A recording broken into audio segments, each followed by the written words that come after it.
লক্ষ্মীপুরে কৃষক খলিলুর রহমানের ৩টি গৃহপালিত গরু দুর্বৃত্তদের আগুনে দগ্ধ হয়ে মারা গেছে। সকাল ৮টার দিকে কৃষক খলিলুর রহমান এ তথ্য নিশ্চিত করেন।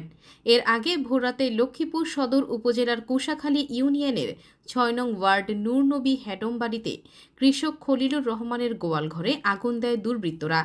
কৃষক খলিলুর রহমান কুশাখালী ইউনিয়নের যুবলীগের সভাপতি মোহাম্মদ জাহাঙ্গীর আলমের মেঝ ভাই।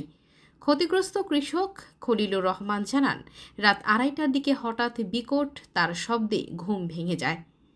দরজা খুলে দেখেন তার গরু ঘরে দাউ দাউ করে আগুন জ্বলছে। শত চেষ্টা করেও ৩টি গরুর একটিকেও বাঁচাতে পারেননি তিনি। ধারণা করা হচ্ছে এটি একটি পরিকল্পিত ঘটনা। এদিকে এলাকাবাসী বলছেন, সম্ভবত গরু চুরি না করতে পেরে পেট্রোল দিয়ে গোয়াল ঘরে আগুন ধরিয়ে দেওয়া হয়েছে।